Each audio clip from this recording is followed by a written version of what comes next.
Buenas tardes a todos. Agradecerles el mérito de estar aquí, pero es la mejor mesa, con lo cual vamos a compensarles. Estoy encantada de moderarla con Eduardo, que le he conocido hace muy poquito, aunque ayer me hablaron cosas buenísimas de ti. Mis compañeras, Isabel Rodríguez, que coincidió. Y bueno, pues vamos a intentar explicaros a una audiencia que la mayoría seréis cardiólogos, pues de qué va esto de la estratificación del riesgo y el seguimiento de los pacientes sometidos a radioterapia, ¿no? Que yo cuando lo vi, digo, qué incongruencia tiene siempre la medicina, ¿no? Por un lado, la radioterapia, que hacemos mucho daño, pero al mismo tiempo que somos muy eficientes y curamos mucho el cáncer, ¿no? Yo creo que hay mucha leyenda también sobre nosotros. Parte de leyenda es mala, ¿no? Porque las máquinas de hace 20 años, os aseguro, que no son las de hoy, ni nuestro conocimiento de cómo funcionan tantas estructuras cardíacas de antes, es el conocimiento que tenemos ahora, ¿no? Y al mismo tiempo pensaba en que hace muy poquitos días, lo voy a decir yo porque si no me lo va a quitar la doctora Rodríguez, pues el Hospital de la Paz hizo la primera ablación con radioterapia en una taquicardia ventricular, trabajando conjuntamente pues, con cardiología y en concreto con la sección de arritmias, ¿no? Con el doctor Merino. Y es algo que nos ha sido un parto largo, pero bueno, al final hemos llegado a un muy buen puerto y en la mesa están las dos oncólogas radioterápicas que han sido responsables de que eso sea posible en el primer paciente de La Paz. Entonces, fijaros, ¿no? Por un lado hacemos como que tanto daño, pero al mismo tiempo somos capaces de moldear esa radioterapia para, en otras circunstancias, hacer mucho bien, ¿no? A los pacientes. No sé si, Eduardo, quieres hacer también un poquito de introducción y luego ya pasamos. Muy breve, muchas gracias por las amables palabras, Rosa, y es un placer para mí también moderar la mesa y agradecer a la organización el contar conmigo. Y yo creo que presentamos a las ponentes. Pues en primer lugar, la doctora Isabel Rodríguez, muy entusiasta de su especialidad y ahora mucho también de la cardiología desde que ha hecho la primera ablación. Nos va a hablar de cómo prevenir el daño cardiovascular que podemos inducir con los tratamientos radioterápicos. Cuando quieras, Isabel. Gracias Rosa. Bueno, agradecer al auditorio. No puedo agradecer mucho a la organización porque soy parte de ella. Me da un poco de vergüenza, pero bueno, la que organiza es Teresa, desde luego, pero seguimos sus indicaciones con mucho cariño. Pero quiero hacer solamente, y necesito que me mires, Teresa, es que hoy recordaba que hace 10 años se plantó la primer semilla sobre este tema rarísimo para una oncóloga radioterápica, que era la cardio-oncología. Y que Teresa vino a mi despacho, no sé quién le había dado el nombre, no importa, lo voy a hacer breve, pero es muy importante, preguntando si estaba interesada. Digo, mira, no sé de qué se trata, pero seguro que voy a estar interesada. Y yo creo que no tardó más de 2 meses en, bueno, acercarme bibliografía, contarme de qué iba el proyecto. Estaba el doctor López Sendón, por supuesto, y ya estaba Antonio Buño, Enrique Espinosa, Pilar Zamora, la gente bueno, no me acuerdo los nombres ahora, que bueno. Y se fue formando unos grupitos así de manera, pues súbete, bájate, vámonos, luego. Eso fue en el año 2012, donde durante el 2012 y 2013 se hicieron reuniones siempre en cardio, que cada vez nos entusiasmábamos más, y en el 2014 fue la primera jornada de Cardiotox, que fue sencilla, fue humilde, pero era como un motor. Y entonces quiero dejar aquí en este foro, y que lo transmitáis a los que no están, que esa semilla la plantó Teresa. Es algo especial, la plantó, la regó y ahora se ha hecho un tronco inmenso, y ya sabéis que es una persona que ha salido de España, está en Europa, está en Latinoamérica. Yo, que soy argentina, los colegas cardiólogos argentinos hablan muy bien de Teresa y están muy contentos con su gestión de la cardiooncología más allá de España. Así que gracias, Teresa. Bueno, pues ya está. Perdón. Hostia, claro. Te vas a quedar sin tiempo, Isabel. No, siempre me paso, pero iré rápido, porque, bueno. En fin, antes de pasar a cualquier situación especial de la radioterapia, ¿cómo prevenir? Lo primero es que a veces mucha gente puede pensar que solamente somos como unos tecnólogos. Y sí, ciertamente somos como unos tecnólogos, porque la tecnología es la prevención primaria en cómo reducir la toxicidad cardíaca. Pero eso ha sido consecuencia de haber estudiado medicina y una especialidad clínica como es la oncología radioterápica. Lo digo porque a veces estamos un poquito desencajados. Entonces, sentar una indicación del tratamiento es lo más importante y saber cuándo omitir un tratamiento también es muy importante. O sea que las dos cosas tienen que ser relevantes y ahí tenemos a todos los residentes de nuestra especialidad para poder hacer una buena oncología radioterápica. Bueno, la introducción va a ser breve. He quitado cosas en la introducción porque se ha dicho muchísimo, ha sido una jornada fantástica sobre factores de riesgo, cardiovascular, etcétera. Así que solamente en la introducción quiero decir que la radioterapia es una parte integral del tratamiento del cáncer, que aproximadamente en este momento entre el 40 y el 50% participamos de manera combinada con otros tratamientos sistémicos o quirúrgicos en la curación del cáncer, que esto ha conllevado, sobre todo en las 2 últimas décadas, un aumento en un beneficio clínico discreto, para mi gusto discreto, pero aumento de beneficio clínico, y que eso ha generado, junto con programas de cribado, detección precoz del cáncer, etcétera, estos largos supervivientes que también nos preocupan dentro de la cardiología, de la cardiooncología.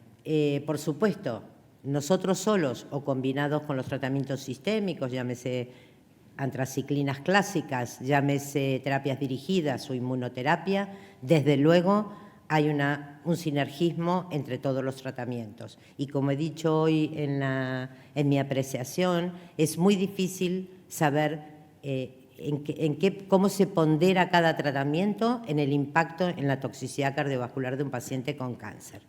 No obstante, cualquiera sea la razón de tratamientos combinados o no, esta toxicidad cardiovascular puede, lo sabemos, interrumpir los tratamientos y eso ya está descrito hasta en el 20% de los casos.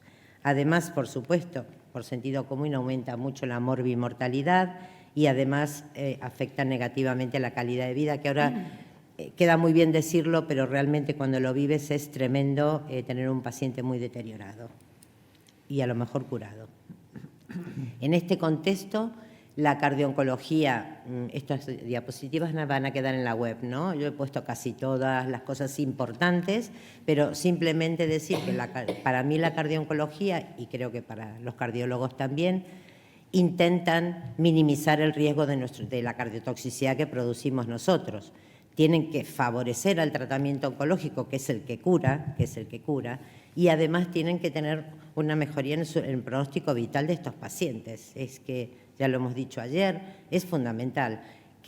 ¿Dónde están las estrategias por parte de un cardiooncólogo? Pues se han visto extensamente, pero tiene que ser antes desde luego, durante desde luego y después desde luego. Los tratamientos radiantes con radiaciones ionizantes, finalmente el efecto curativo es un efecto biológico, por apoptosis, etcétera, etcétera, y eso pasa tanto en el tumor como en los tejidos sanos que intentamos no tratar o prevenir su toxicidad. Y ese efecto biológico depende de estas variables que siempre son las mismas. La dosis, pues una cosa se llama la tasa de dosis, que no está puesta, pero que es muy importante para nosotros, la dosis total, el tiempo en que se ha administrado esa dosis y el tipo de tejido. Y en este sentido, el corazón, cuando uno lee la literatura, dicen es un órgano radiosensible. Yo diría que es un órgano especialmente sensible. Todavía no sabemos si es absolutamente radiosensible todas sus estructuras o no, y cuánto impacta la dosis en cada subestructura y si eso tiene impacto clínico o no. Así que es un órgano especialmente sensible porque Es verdad que funciona de modo serial. Eso significa que un pequeño volumen, pero con una gran dosis, puede provocar un daño irreversible. Y además tiene otra peculiaridad, y eso está todo visto en la preclínica, que repara muy mal el daño subletal, que es el daño que más producimos nosotros a dosis normales. Y la otra peculiaridad es que, por ser el tipo de tejido que es, que repara mal, que tarda mucho tiempo en demostrar el efecto biológico, pues las toxicidades pueden aparecer, bueno, cuando yo era muy joven, a los 10 años, después a los 20, y ahora ya hay publicadas toxicidades a 40 años. El mecanismo es un mecanismo que no vamos a entrar en detalle, no hay tiempo, pero realmente el target es la célula endotelial. La célula endotelial es muy sensible a la radiación, se vuelve muy permeable. En preclínica se ve que a los pocos minutos ya está permeable, hay todo un proceso inflamatorio con muchos macrófagos, mucha migración leucocitaria. Ese proceso, pues creemos que tiene un tiempo y se llama agudo, pero como es un proceso dinámico, enseguida pasa la fibrosis, hay mucha más aceleración de todas citoquinas y hay una relación protrombótica inicial con un estado alto de hipercoagulabilidad y ya casi diríamos que el estrés oxidativo, lo que sí se sabe es que como es el paso más difícil en la transición entre lo subagudo y lo crónico.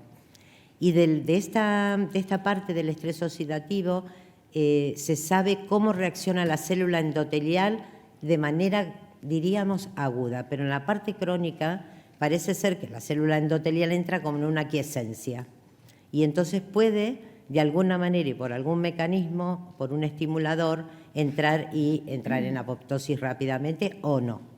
Es decir, se sabe poco.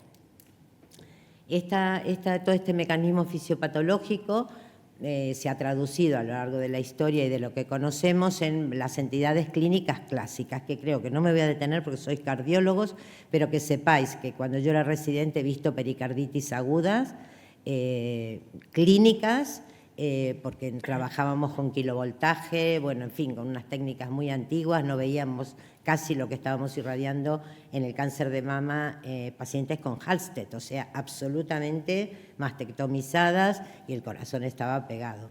Eso ahora yo no lo veo, hace, no sé, 20 y tantos años que no veo una pericarditis aguda. Al menos clínica. Creo que hubo una de una compañera que Teresa vio, pero bueno, en muchos años. Lo que sí quiero decir es que la pericarditis crónica, que es la que quizá nos debería preocupar más, pues tampoco se ve mucho, pero ayer se presentó este caso de 20 años después del linfoma que me dejó un poco ahí descolocada. O sea, una pericarditis constrictiva clásica, pero bueno, el paciente fue bien. Pero en cáncer, los oncólogos vemos el cáncer y vosotros los cardiólogos veis el corazón. Entonces yo en una pericarditis constrictiva, en un tumor central del mediastino, lo primero que diría, bueno, a ver, ¿tiene infiltración del pericardio? O sea, cada uno, por eso necesitamos trabajar juntos. Y luego de esta diapositiva lo que quiero trasladar es que a pesar de que esto está publicado por Darby, que lo conoce todo el mundo, en el 2013, y hay poco nuevo publicado al respecto, son porcentajes, hombre, que asustan un poco. Si yo leo que a 30 años la enfermedad valvular, la tasa es del 12,4%, con más de 40 Grays, pero yo os aseguro, y os voy a demostrar, que estas últimas 2 décadas, por lo tanto, faltarán 2 décadas más para que podamos demostrar realmente lo que hemos reducido la toxicidad, esto no va a ser así, no va a ser así. Esto además es como el cuadrado de las distancias, esto no va a bajar a la mitad, probablemente baje a un 10%, pero bueno, esto son elucubraciones. Y lo que sí quiero dejar reflejado también aquí es que lo que más preocupa de toda la patología cardiovascular es la enfermedad coronaria. Y, bueno, a raíz de la taquicardia ventricular, que le dije al doctor Merino, a ver, por favor, ¿dónde está la arteria descendente inferior? Me dijo, vamos a ver, el señor tiene una taquicardia ventricular, no vamos a estar contorneando la arteria coronaria. Digo, bueno, pero es muy difícil, y lo veremos, lo difícil que es poder identificar las estructuras críticas en un paciente con cáncer que tiene que curarse el cáncer y que tenemos que evitar toxicidad cardiovascular cero, que es imposible. Entonces, en las coronarias, y lo verán, y eso está descrito también en preclínica, que no se sabe cuál es la dosis por debajo de la cual el efecto pueda ser cero. O sea que probablemente con cualquier dosis pueda haber efecto. Esto a la derecha, este es el clásico de Darby a la izquierda, y a la derecha estos son los estudios más importantes publicados de la relación de lo que llamamos dosis media absorbida en el corazón por los tratamientos de radioterapia torácica y los efectos, sobre todo los efectos de cardiotoxicidad, lo que llaman mayores. Es una relación, son estudios. Hay un solo metaanálisis, pero en definitiva, que es lo que nos tenemos que quedar, es que sí hay una relación lineal entre la dosis que prescribimos al tumor y se absorbe en el corazón. Por cada Gray que damos, tenemos un evento más importante, o un número de eventos más importante. No importa el número, pero es importante porque el 7% lo podríamos evitar, y ya veremos cómo lo podemos evitar con las técnicas actuales.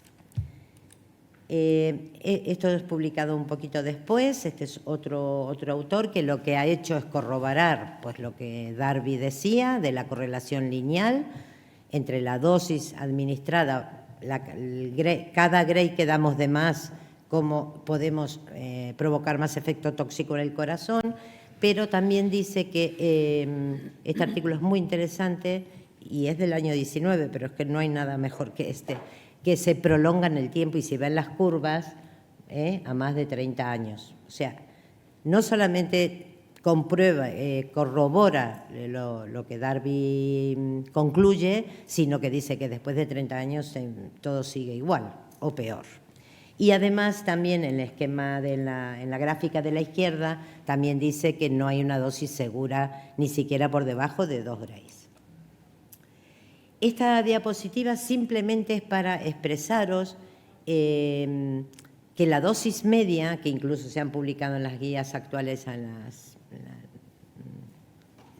no me sale, las de Barcelona, bueno, la guía de la Sociedad Europea de Cardiología, pues la dosis media sigue siendo un parámetro, que ya os mostraré la diapositiva de Barcelona, que se sigue recomendando, pero sin embargo se está estudiando mucho cambiar a otros parámetros, porque hay otros parámetros que significa no la media que recibe un corazón, que es un órgano completo, sino la distribución de la dosis que recibe ese corazón en función del volumen y de qué volumen, de qué estructura estamos hablando.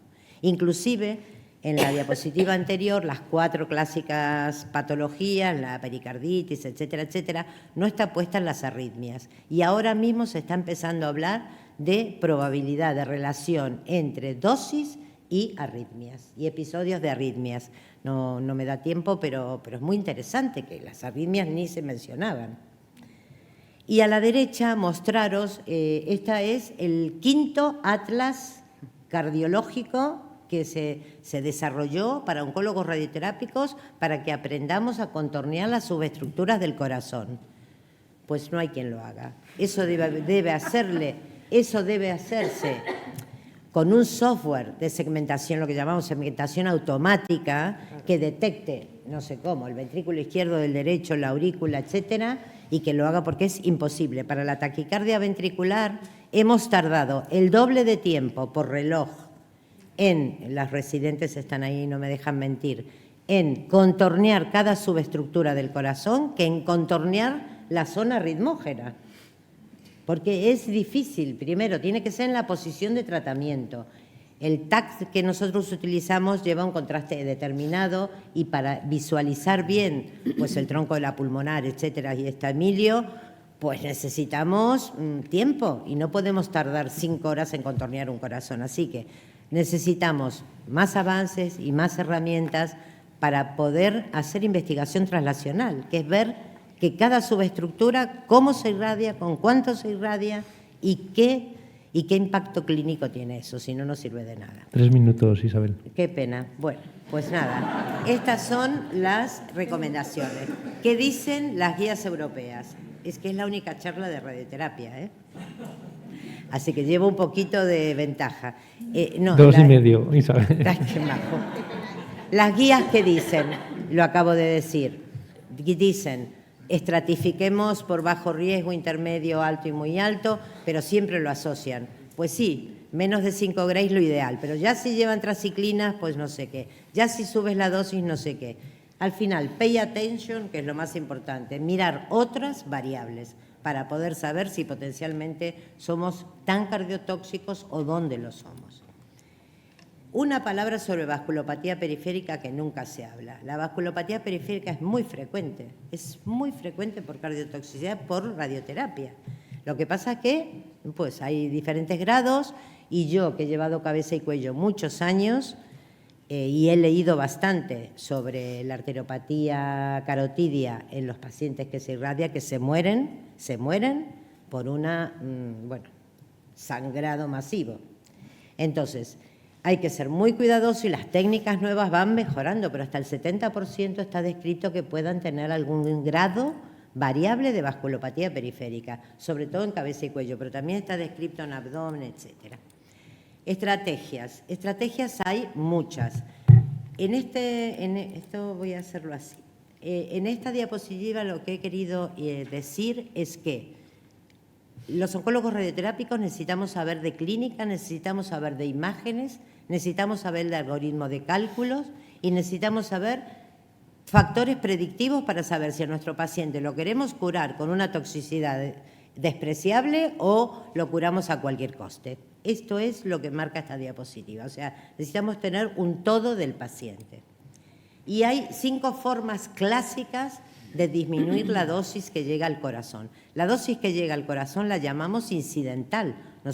Nuestro volumen no está en el corazón, pero está pegado. Y muchas veces por el movimiento del sincronismo cardíaco, que no hay modo de quitárselo, o el movimiento respiratorio, pues el corazón está al lado. Entonces, simplemente voy a mostrar que las imágenes para nosotros siguen siendo fundamentales, si no, no podemos hacer ninguna estrategia de prevención de nada. Que la tecnología, sobre todo las últimas 2 décadas, ha sido abrasiva, hemos tenido que hacer curvas de aprendizaje rápidas y lo más importante es que estas máquinas son máquinas eléctricas, son muy robustas, son mecánicas, son electrónicas, generan partículas que salen como los electrones, pero lo importante de esta, la robustez que tienen, es que son capaces de incorporar más imágenes dentro, además de radiar, para poder guiar al tratamiento. Eso es lo que veráis por muchas partes, que se llama image o imagen guiada en radioterapia. O sea, es la máquina que trata con su haz de fotones y a su vez tiene incorporado algún sistema que permite que cuando el paciente se pone en la máquina podamos comprobar que lo que hemos planificado es lo que vamos a tratar. Es un sistema de calidad excelente que hasta hace 10 años atrás no se podía hacer. Y eso ha permitido, pues la tecnología sirve para desarrollar técnicas, como los cardiólogos, con las ecos y tal. O sea, la tecnología está y de la tecnología sacamos distintas técnicas. Todas tienen el mismo objetivo, mejorar y ajustarse mejor al tumor y, por tanto, reducir todo lo que está cerca y es tejido sano, entre ellos el corazón, por supuesto. Voy a terminar. Esta técnica que se llama IGRT, esta siempre la pongo, la misma, porque los tumores se mueven, los pacientes se mueven un poco, la respiración también se mueve, todo se mueve. Y hay alguna forma aproximada, no es perfecta, pero muy aproximada, de hacer un control del movimiento del tumor, de los órganos y del paciente. Mostré un cáncer de mama y un cáncer de mama bilateral que son terroríficos desde el punto de vista dosimétrico. Hay que hacer muchas cosas para cuidar ese corazón, etcétera, etcétera. Pero se puede lograr, con técnicas como hoy se puede lograr. Pero también irradiamos un cáncer de pulmón de estos típicos que no son resecables por lo que sea, como tratamiento radical con la técnica de SBRT, y a la derecha un cáncer de esófago clásico. Vamos terminando, Isabel. Termino. Estas son las técnicas que alguien me preguntó. Esto se llama braquiterapia. Son técnicas que en mujeres, bueno, con una clínica particular, se puede reducir el volumen y además se para al corazón de ese volumen a radiar. La típica mujer con mama péndula, en la posición de prono podemos radiar, y el típico efecto del control respiratorio. Mientras radiamos, utilizamos, por ejemplo, la inspiración máxima para radiar y luego, cuando va a expirar, ya no irradia la máquina. Es decir, son técnicas para separar al corazón del volumen de tratamiento. Y esta es la anteúltima. En el linfoma, que yo he vivido la época que hacíamos irradiación de todo el cuerpo en el linfoma a unas dosis de 50 grays, actualmente, tanto en los adolescentes como en los adultos, se ha logrado reducir 3 cosas. El volumen de tratamiento, las técnicas son las más avanzadas y se redujo la dosis, la mitad o la tercera parte de lo que hacíamos hace 20 años atrás. Con lo cual las toxicidades son muy, muy bajas. Qué pena no está Miguel Canales, pero es así. Bueno, ¿qué nos depara? ¿Qué tenemos que hacer? Pues tenemos que ver qué pasa con la radiosensibilidad del corazón y de cada subestructura. Intentar, pues, tener algoritmos para poder delinear a esas subestructuras y hacer investigación translacional de eso. Tener cuidado como cuando uno visualiza los órganos de riesgo como el corazón, de que no haya mucha variabilidad interpersonal. Porque unos milímetros en radioterapia es crítico, o sea que no puede alguien decir que está 2 milímetros más aquí o más aquí. El control del movimiento con gating hemos mejorado y aprovecho para decir que en el Carlos III la nueva máquina que se ha instalado, que se llama, es un acelerador con una resonancia dentro, que la utilizamos para imagen guiada. El nombre comercial es Unity y tiene muchísimas ventajas, pero entre ellas podemos hacer una verificación del movimiento del tumor y de los órganos de riesgo mientras el paciente está recibiendo el mismo. Y bueno, lo otro, esto que no sabemos qué vamos a hacer por debajo de los 2 grays. Y nada más, para concluir, los trabajos en equipo entre oncólogos y con los cardiólogos ya no puede existir que no sean de esta manera. O sea, no puede haber gente trabajando aisladamente, tomando decisiones solas, porque seguramente, y no me voy a equivocar, 8 de cada 10 veces se van a equivocar. Después, los avances tecnológicos han sido el paradigma, no cabe ninguna duda, pero siempre pensar que en el fondo somos médicos clínicos, que no hay una dosis ideal ni hay un umbral por debajo del cual tengamos potencial cardiotoxicidad 0 y que lo que llamamos, a mí no me gusta decir medicina personalizada, me parece mejor la medicina a medida. Es un poco distinta la cosa. Pues nada más, muchas gracias.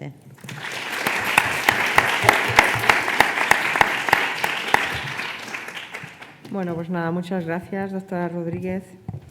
Y a continuación, pues la doctora Belén Belinchón, que también es compañera del Servicio de Oncología Radioterápica de La Paz, pues nos va a hablar de un tema que para nosotros oncólogos radioterápicos siempre nos genera inquietud. Tenemos mucho desconocimiento y son esos dispositivos cardíacos que muchos pacientes que vienen a tratarse de su cáncer llevan puesto, ¿no? Y aunque es verdad que cada vez hay más consenso con servicios muy afines a nosotros, como son los radiofísicos, que nos van poniendo un poquito más de luz en el camino, sigue siendo un temita que creo que Belén se lo controla muy bien y nos lo va a contar ahora, cuando quieras. Bueno, muy bien. Buenas tardes, muchas gracias por seguir aquí, resistir. Sabemos que estas charlas son probablemente duras para nosotros, o sea que seguro que van a ser duras para los demás también. Y agradecer a los organizadores, por supuesto, y con especial cariño a Teresa y a Isabel, que no puedo dejar de decirlo. Bueno, pues a lo mejor el título de esta charla también podría haber sido Ricemos el rizo, o sea, paciente con cáncer que necesita tratamiento con radioterapia, pero que además, por su enfermedad cardíaca, lleva un dispositivo cardíaco, ¿no?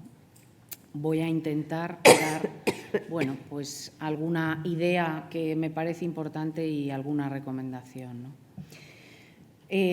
Bueno, todos sabéis que el hecho de que se aumente la esperanza de vida en los últimos años pues hace que cada vez sea más necesario, o sea, hay más pacientes que van a requerir el implante de estos dispositivos cardíacos.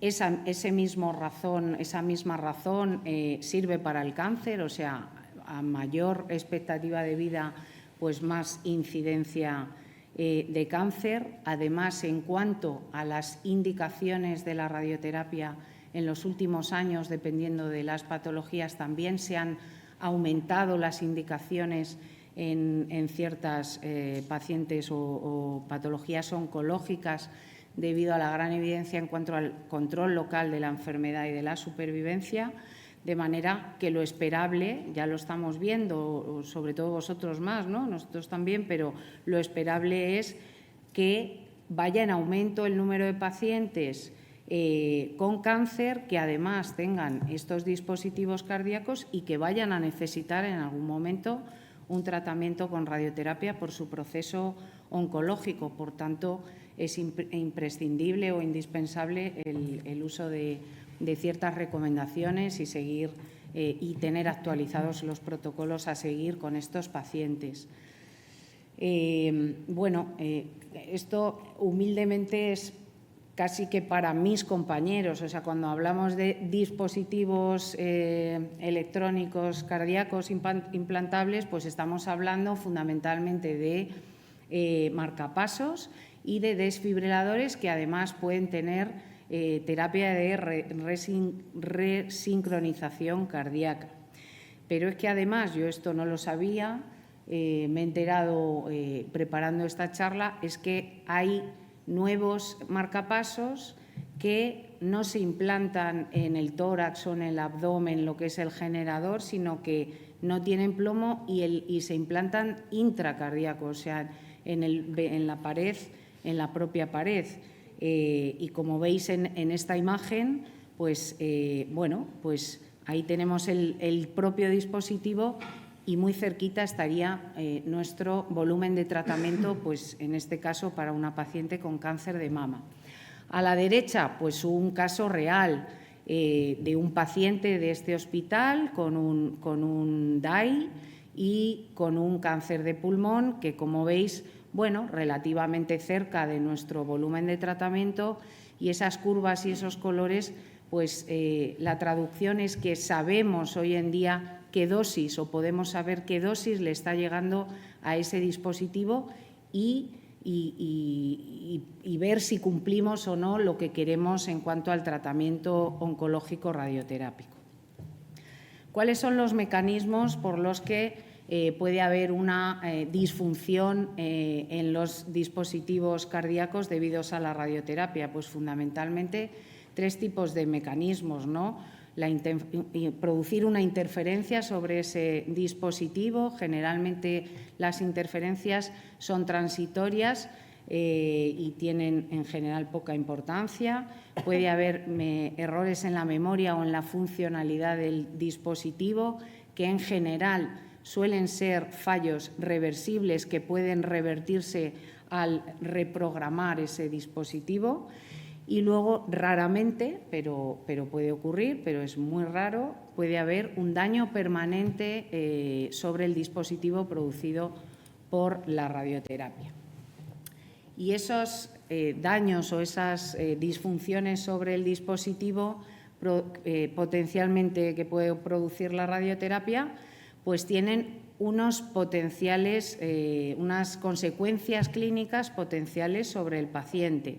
A la derecha en la tabla veis cada uno de esos tipos de fallo, los potenciales consecuencias clínicas que pueden tener, como veis, de todo tipo, pero creo que lo importante aquí, o a mí me parece lo más importante a saber, es que esos efectos clínicos suelen ser más grandes en los pacientes que son dependientes de estimulación, que teóricamente una sobreestimulación del dispositivo podría producir choques inadecuados en el paciente, pero cuando uno revisa la bibliografía prácticamente, como ahora veremos, no hay ningún caso reportado de esto, y que casos reportados en la literatura que hayan requerido por un daño permanente del dispositivo electrónico, que hayan requerido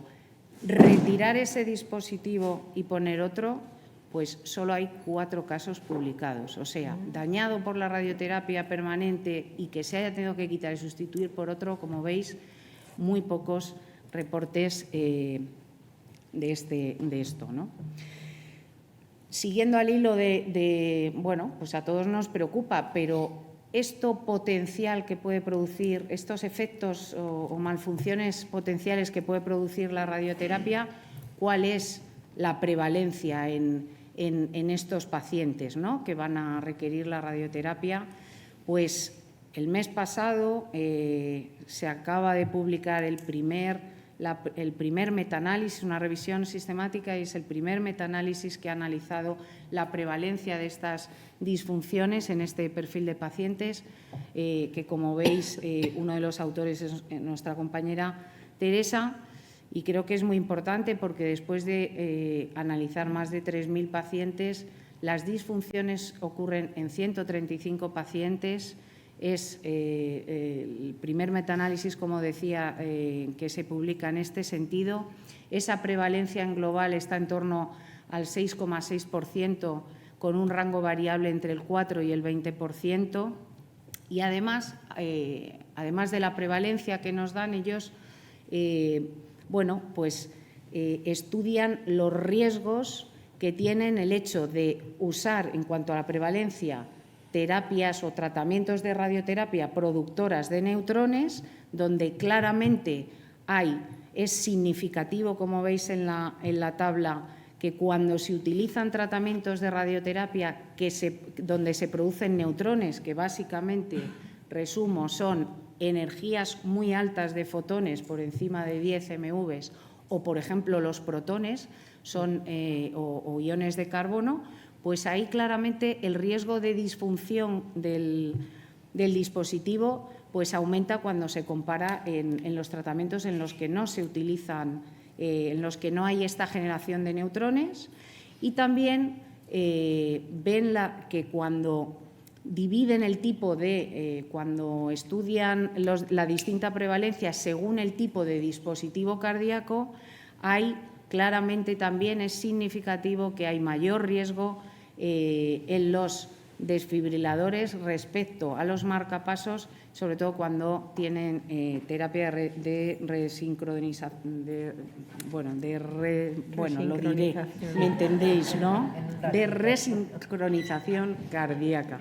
En fin, como veis, a recalcar, o a mí me parece bastante importante en este metaanálisis, solo hay 3 disfunciones potencialmente que pudieran comprometer la vida del paciente, solo 3, de las cuales 2 choques inapropiados y una taquicardia ventricular, solo entre esas 135, entre esos 3.000, más de 3.100 pacientes.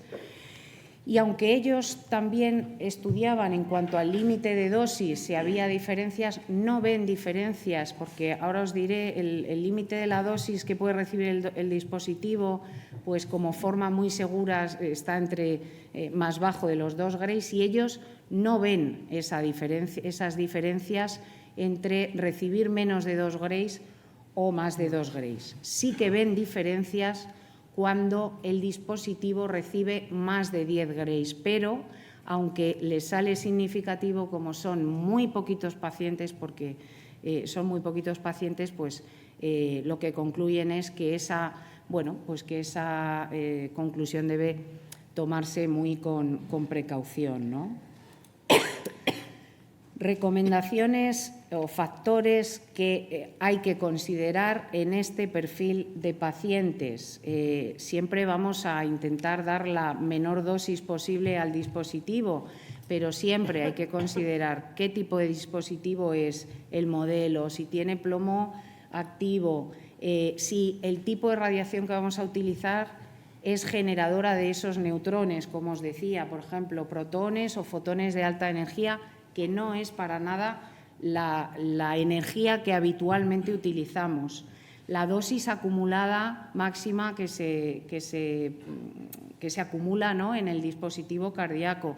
Si el paciente tiene dependencia o no para la estimulación, la tasa de dosis, o sea, lo rápido o más rápido o más lento que podemos administrar, digamos, la radiación, y cuál es nuestra intención del tratamiento es algo fundamental. Un paciente con un cáncer donde nuestro tratamiento tiene una intención curativa o radical, pues siempre eso nunca lo podemos perder de vista. En cambio, en un paciente paliativo, pues nuestra manga será más ancha, digámoslo así, ¿no? En cuanto a parámetros puramente radioterápicos a considerar, pues en cuanto a las dosis que se acumulan en el dispositivo, pues como os decía, prácticamente se asume que dosis por debajo de los 2 Grays pues son dosis seguras, pero en muchos de los dispositivos, ¿no?, lo que ponen los fabricantes es la recomendación es 0 dosis, o sea que nunca se puede asegurar al 100%, pero se aceptan que dosis por debajo de 2 Grays son totalmente despreciables para los dispositivos, y no hay ningún reporte publicado en cuanto a disfunción de un dispositivo que haya recibido dosis de menos de medio Gray usando fotones de baja energía. Hay que ir terminando, Belén.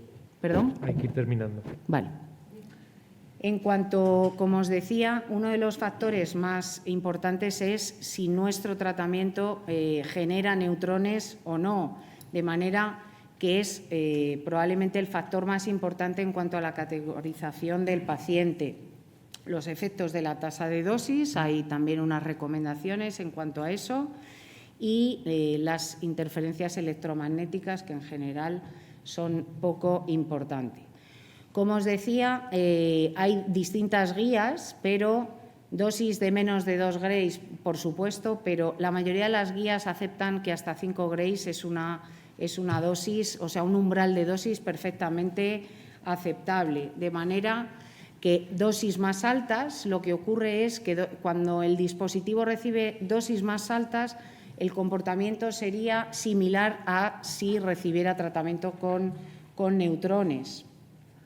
Pero, como os intentaba decir antes, incluso un dispositivo que reciba a dosis alta, si el tratamiento potencialmente sobre ese paciente oncológico es curativo, siempre tenemos que que no se nos olvide que el riesgo y las consecuencias que pueden tener esos fallos en el dispositivo probablemente son siempre mucho menores que realizar un tratamiento de radioterapia subóptimo y que esté perdiendo ese paciente esas posibilidades o esa potencialidad para curarse. Y que, como creo que sabéis, pues recolocar el dispositivo, el generador del dispositivo, pues también es ampliamente aceptado que no debe de hacerse si recibe menos de 5 Grays. Las 3 guías que, a mi juicio, son más importantes en cuanto al manejo y las recomendaciones sobre este tipo de pacientes es el consenso de expertos de la HRS del 2017, que aunque casi todo era sobre la resonancia, tenía una parte específica para este perfil de pacientes. Probablemente el que más ha sentado cátedra ha sido el reporte de la Sociedad Americana de Física Médica, publicado en el 2019, el grupo de trabajo 203, y que estableció muchas de las cosas que ahora sabemos, y recientemente publicada pues las guías de la Sociedad Europea de Cardio-Oncología, donde, como veis, colabora nuestra sociedad. No me voy probablemente, o sea, quiero decir, estos algoritmos están disponibles para todos, no hay más que seguir el algoritmo para categorizar el riesgo del paciente, y lo importante, creo yo, es seguir estas guías, estas recomendaciones, hacer todas las consideraciones que uno debe de hacer sobre este tipo de pacientes, hablar con los cardiólogos, establecer cuál es el riesgo personal de ese paciente por su dispositivo, por cómo es el paciente y por cómo es nuestro tratamiento, de manera que se va a categorizar en bajo riesgo, en intermedio o de alto riesgo, y dependiendo de eso seguiremos el algoritmo y veremos qué es lo que tenemos que hacer y qué es antes, durante y después de la radioterapia, cuál es el manejo de ese paciente, ¿no? Este sería la categorización de la guía europea, que, como veis, también establece los mismos grupos de riesgo, bajo riesgo, riesgo medio y riesgo alto. Lo más importante, como veis, tanto en la otra guía como en esta, es si el paciente es dependiente o no de estimulación, la dosis que recibe por encima o por debajo de esos 5 grays el dispositivo y si estamos utilizando energías altas generadoras de neutrones. Igual, la guía europea pues tiene su algoritmo, que lo que me gusta, lo que especialmente me gusta es que sí que tiene en cuenta si el dispositivo está dentro del campo de la radioterapia o si está fuera, porque el manejo cambia un poquito, ¿no? Entonces, eso yo creo que es especialmente interesante y sí que solo está plasmado en esta última de las guías europeas. Solo decir, solo nombrar en cuanto a, y termino, en cuanto a la parte de considerar mover el dispositivo, ¿no? Porque parece que uno siempre, parece que es lo más fácil, ¿no? Pues si lo tengo dentro del campo de mi tratamiento, lo quito. Pues creo que, y establecen muy bien, que la razón más importante por la que uno debe plantearse el mover ese dispositivo es porque interfiera en el tratamiento de la radioterapia. Es decir, otra razón es porque reciba una dosis alta, pero la razón más importante es que si el dispositivo, porque tiene plomo o porque está en un sitio que va a comprometer el que yo pueda hacer un tratamiento de radioterapia óptimo para ese paciente en concreto y me va a dejar alguna zona subdosificada o lo que sea, esa es la razón más importante por la que uno debería plantearse cambiarlo. Y está totalmente desaconsejado cambiarlo, como hemos dicho, si recibe dosis bajas por debajo de 5, porque eso son riesgos de infección, riesgos de complicaciones del propio procedimiento y muchas veces son pacientes que no solo están con radioterapia, han recibido quimioterapia, o sea, tratamientos sistémicos y pueden estar inmunodeprimidos. Como os decía, pues el algoritmo para fuera del campo, si el dispositivo está fuera, que es, y el resumen en cuanto a la monitorización de si tiene que ser durante, semanal, después, al mes, a los 6 meses, dependiendo del riesgo. Termino. Conclusiones o lo que me parece a mí que puede ser más importante. Lo primero, identificar a los pacientes que están en este escenario, o sea, que tengan los dispositivos y que vayan a recibir radioterapia. Informarles de los riesgos potenciales y, de hecho, se aconseja hacer un reporte en concreto en el consentimiento informado. Siempre estar en contacto o cada vez que tengamos un paciente con este perfil, poder hablar con nuestros compañeros, los cardiólogos, para establecer el riesgo, etcétera. Intentar siempre minimizar esos riesgos asociados a las disfunciones de los dispositivos. Recordar que realmente la prevalencia de malfunciones o de disfunciones sobre los dispositivos relacionadas con la radioterapia en la literatura es baja, yo diría muy baja, que el riesgo y las consecuencias de un fallo en el dispositivo son probablemente siempre menores que el riesgo de en un paciente potencialmente curativo no hacer el tratamiento que necesita de radioterapia, evitar evitar los tratamientos que producen neutrones, que las dosis acumuladas estén, a ser posible, por debajo de 2 grays, en los DAIs incluso menos de 1, optimizar siempre los tratamientos nuestros, las planificaciones, y yo creo que la más importante o la conclusión más importante es que hay guías buenísimas, con recomendaciones clarísimas y que lo que hay que hacer es leérselas, seguirlas y nada más. Muchas gracias.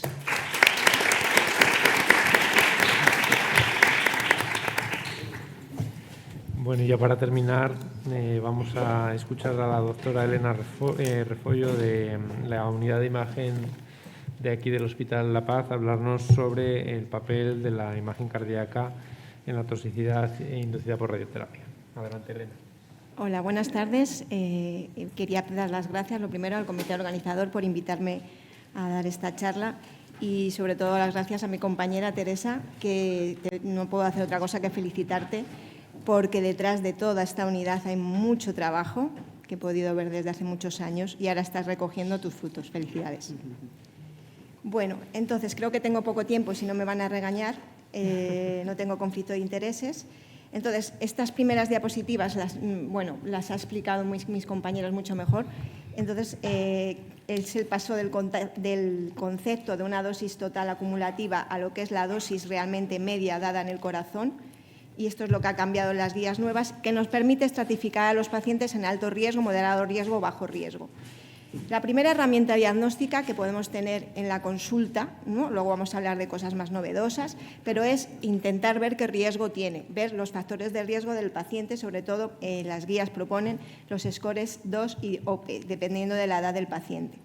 Y en aquellos pacientes que ya tengan enfermedad cardiovascular previa, pues sí se recomienda antes de dar el tratamiento una ecografía. O sea que hasta ahora es algo que es fácil de realizar en todos los centros. Aquí yo creo que es la clave, y aquí lo ha comentado muy bien Isabel, y creo que por aquí hay mucha controversia según la dosis dada, es el intentar segmentar, que creo que hasta ahora ha sido lo complicado, ¿no? Las subestructuras que hay cardíacas, ¿no? Para intentar distribuir la dosis. Entonces yo creo que con la tecnología nueva y con el TAC y con la resonancia, a lo mejor quizás con la ayuda de las imágenes cardíacas o de nosotros, intentar hacer, y en poco tiempo, porque como dice Isabel, si estás 5 horas para delimitar una aurícula o una descendente anterior, pues eso no tiene sentido. Esto voy a pasar porque no simplemente la fisiopatología de inflamación, fibrosis y estrés oxidativo, sobre todo la inflamación y la fibrosis, es lo que ahora nosotros con las técnicas de imagen podemos intentar definir. Entonces, somero, la toxicidad por radioterapia, hay 2 entidades.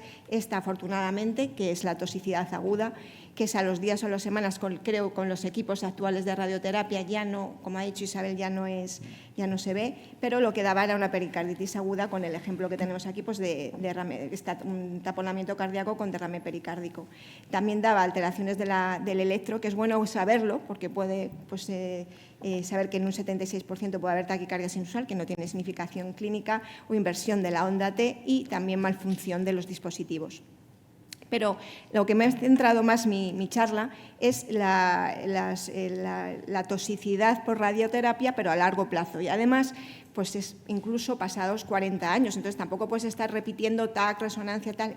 He intentado, mi objetivo es que cuando acabe esta sesión, pues un poco saber lo que hay que hacer en cada cosa o qué es más coste-beneficio, ¿no? Entonces, un poco el resumen es esto. Sobre todo, pues va a haber afectación tanto todo del árbol coronario, con calcificaciones y arteriosclerosis avanzada, pericarditis, con pericarditis constrictiva, afectación de las válvulas, sobre todo de la válvula aórtica mitral y más la regurgitación y la estenosis, y también lo que comentaba Isabel, afecta a disfunción autonómica y en cierto grado bloqueos de rama de la conducción. Esto es igual, lo mismo. ¿Cómo podemos ver que casi toda la afectación cardíaca es a partir de los 5, incluso de los 10 años, pero que sigue el riesgo mantenido durante 40 años, que a lo mejor es ahora los pacientes que vamos a ver, ¿no? Sobre todo aquellos que se dieron la radioterapia con las máquinas antiguas. Entonces, ¿qué herramientas tenemos? Los cardiólogos, como en este centro, que llevamos muchos años, también es una unidad multidisciplinar formada por radiólogos, cardiólogos y cada uno pues, aporta en las diferentes técnicas, ¿no? Básicamente, estos son las 4, eco, radioresonancia, TAC y SPECT. Entonces, a la hora de preparar la charla, me parecía que era más útil hacerlo por entidades clínicas que no de cada herramienta diagnóstica. En cuanto a la valvulopatía, pues es una incidencia pues bajita, entre el 6 y el 15%. Los primeros signos que podemos ver con ecocardiografía en la revisión es que hay una pequeña retracción de la válvula o un acortamiento de la mitral. Pero bueno, eso si haces un eco rápido, lo ves en la consulta, pues puede pasar desapercibido. Ya es a partir de los 10 años, cuando característicamente esta imagen me gusta mucho porque produce una calcificación, por ejemplo, en este caso del velo anterior mitral, pero también de la unión mitra-órtica, pero característicamente la afectación por radioterapia, que no es por degenerativa o reumática, pues el borde libre de los velos está limpio, ¿vale? No tiene la calcificación.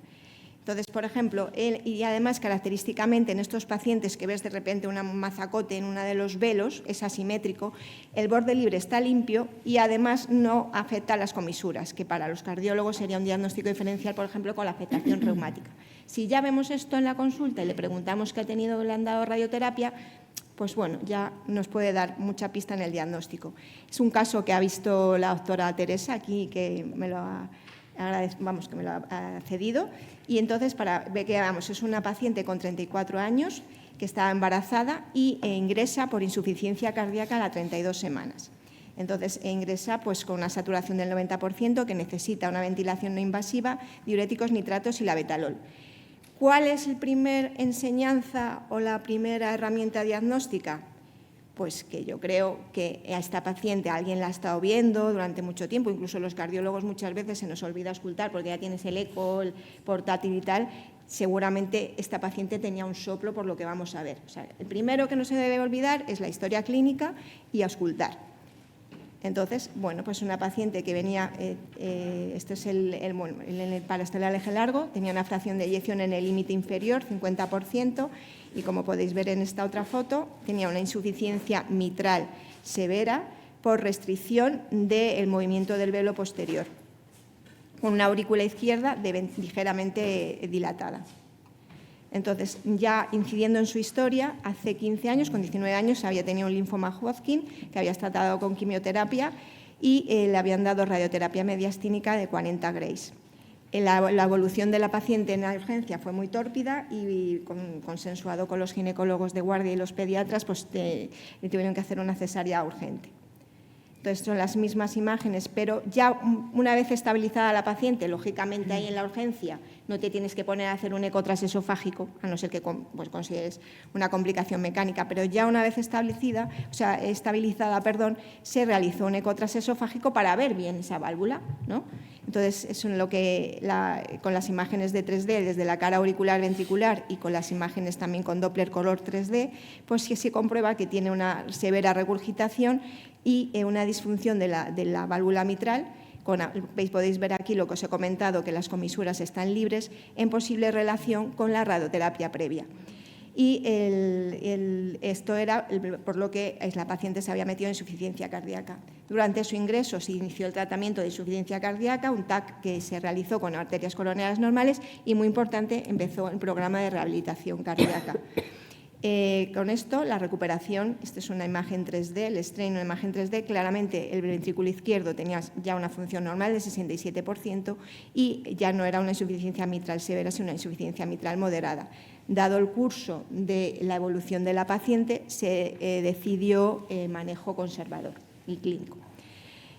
¿Qué nos puede aportar el TAC? O sea, la primera línea, diagnóstico, auscultación, eco y el TAC. ¿Cuándo tenemos que pedir TAC? En pacientes que tienen antecedentes de radioterapia.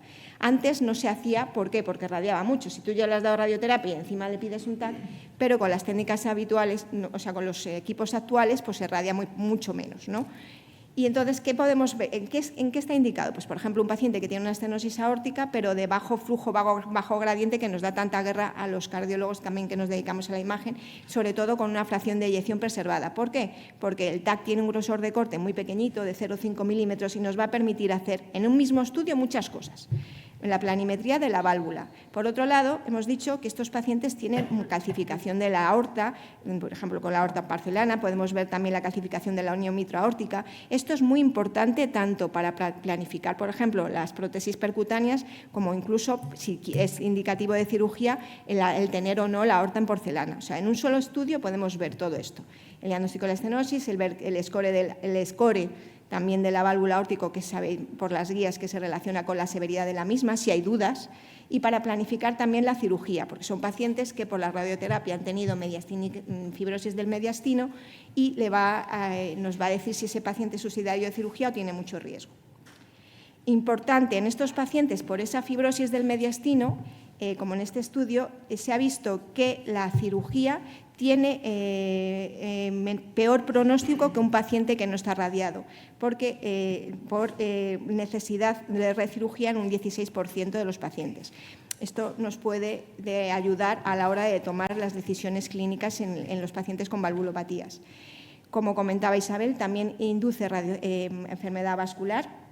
En este estudio se ve como el 60% de los pacientes tenían aneurismas de aorta calcificadas, o sea, no solo produce calcificación de todo el árbol arterial, sino que además esa calcificación es distinta, es lo que llaman distrofia de la calcificación.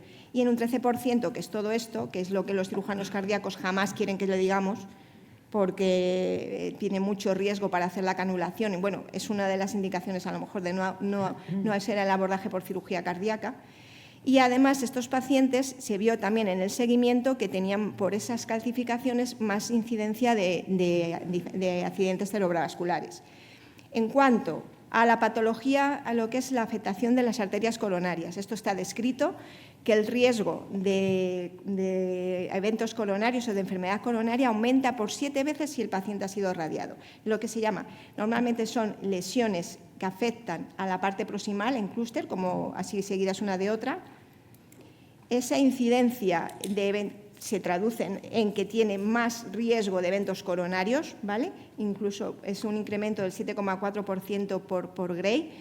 Como decía Isabel, no sabemos muy bien a priori cuál es el comportamiento con dosis menores que pasa.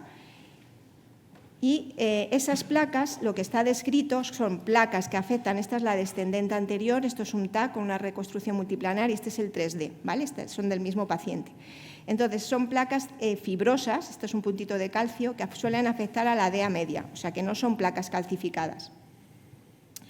Y a veces, entonces, podemos ver infartos o anginas inestables en pacientes como este paciente de 42 años sin tener factores de riesgo, pues que tengamos en cuenta en estos pacientes si han tenido radioterapia previa. Entonces, ¿qué nos dicen las guías? Pues en función de si tienen alto riesgo, moderado riesgo o ligero, ¿qué nos recomiendan en cuanto a la determinación de la posible afectación de las coronarias? Pues nos dicen con una clase 2A que recomiendan realizar screening con test no invasivos cada 5 o 10 años en pacientes asintomáticos que les recibieron más de 15 Grays, empezando a los 5 años. Entonces, yo le comentaba a la doctora López que revisando todo, o yo no lo he encontrado, echaba un poco en falta, ahora cuando veamos las indicaciones del TAC actuales, un poco si en el seguimiento se puede hacer calcio score, no, TAC o no sería un tema que me gustaría comentar. En cuanto a los test de detención de isquemia, pues eso depende de cada centro, de la experiencia del grupo multidisciplinar, de los equipos que tengas, ya está. Entonces, ¿qué se propone o es mejor en estos casos de pacientes que ya han tenido radioterapia? Pues la ecocardiografía de estrés, porque además puedes mirar también la capacidad funcional del paciente, y la resonancia cardíaca, porque ambas son dos técnicas en las que están libres de radiación. Entonces, esto es un ejemplo de un paciente en el que se hizo un estrés. Esta es la perfusión y este es el reposo. Hoy en día tenemos fármacos mucho más seguros, porque antes a los cardiólogos no nos gustaba mucho la resonancia de estrés porque es un sitio hostil, estás ahí dentro del campo magnético, y se hacía con adenosina y dipiridamol, pero ahora con el regadenoson, que tiene una vida media muy corta y no hay que ajustar por peso, pues creo que tiene su validez. Aquí veis los defectos de perfusión, se ha puesto, esto es basal, y aquí los veis todo en negrito, ¿vale? Todo lo que es la cara inferior, el septo, a nivel basal, medio y apical.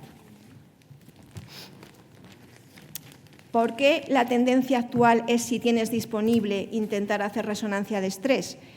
Porque con los equipos actuales más o menos tardas como 40 minutos, no te tienes que estar ahí 2 o 3 horas, y en el mismo paciente vas a ver defectos de perfusión, vas a ver si tiene viabilidad, si hay escara o hay necrosis, y además puedes valorar función.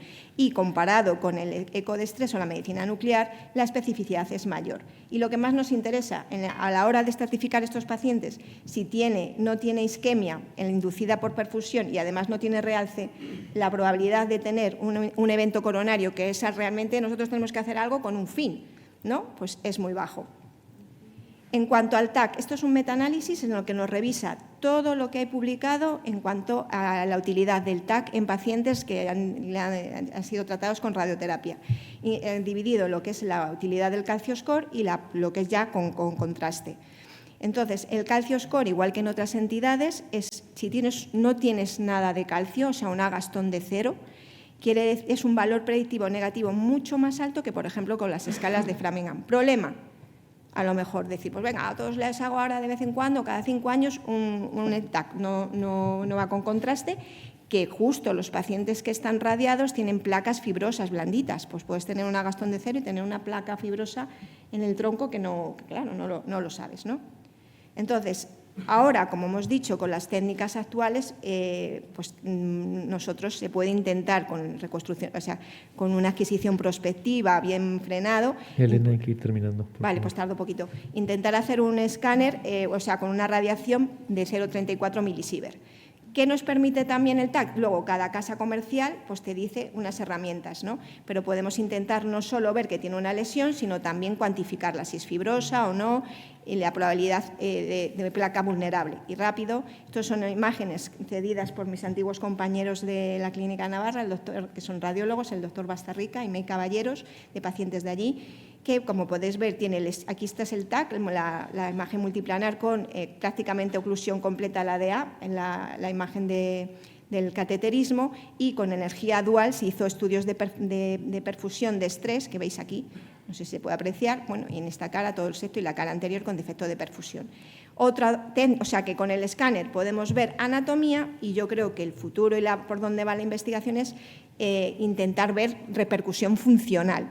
El gol estándar, que aquí está el doctor Gautier Larraya, que es hemodinamista, realmente la hemodinámica, ¿no? El FFR por hemodinámica, pero ya hay herramientas, este también es un caso nuestro real, que te permite, una vez que se ha ido el paciente, intentar ver qué repercusión funcional tiene de reserva flacional de flujo. Aquí tenemos igual un paciente con una lesión blandita que nos da un FFR de 0,48, que es menos de 0,8, y entonces es significativo. También induce cardiomiopatía, y como vamos con prisa y tampoco esto ya se ha dado en otras sesiones, la primera herramienta pues es la ecografía. Clase 1 de las guías es intentar, si está disponible, como todo, si no lo tienes, pues no lo tienes. Pero si puedes, a estos pacientes hacer eco 3D para calcular la función ventrículo izquierdo-derecha y el STREAM. ¿Qué tenemos? Aquí es la hermana mayor o la reina, ¿no?, para caracterizar las miocardiopatías. ¿Por qué? Porque en una resonancia podemos ver la anatomía, la función cardíaca, la caracterización del tejido, y con las nuevas herramientas podemos hacer STRAIN, que antes era un rollo y nadie hacía bueno, solo creo que Esther hacíamos lo del tagging y tal, pero ahora realmente son secuencias CINE con un postprocesado y podemos intentar también valorar el STRAIN. También la radioterapia, ya para acabar, induce pericarditis, enfermedad pericárdica. En el 70% de las necrosias se ha visto pericarditis constrictiva y en el 20% de los pacientes podía aparecer. Entonces, esta gráfica de este estudio me parece muy importante porque sí que en los enfermos radiados una cirugía precoz tiene mejor pronóstico. El caso que presentó la doctora Amparo Martínez el otro día, pues me pareció muy bonito, y además 20 años después de la radioterapia, cómo mejoró, porque la pericarditis constrictiva es una entidad también para nosotros, para los cardiólogos, difícil de diagnosticar, difícil también en el eco de discernir, ¿no?, y difícil encima de decidir que le mandas a cirugía, ¿no? Entonces, bueno, esto así, es una incidencia muy pequeñita, es un 2,5%, pero que lo tengamos en cuenta.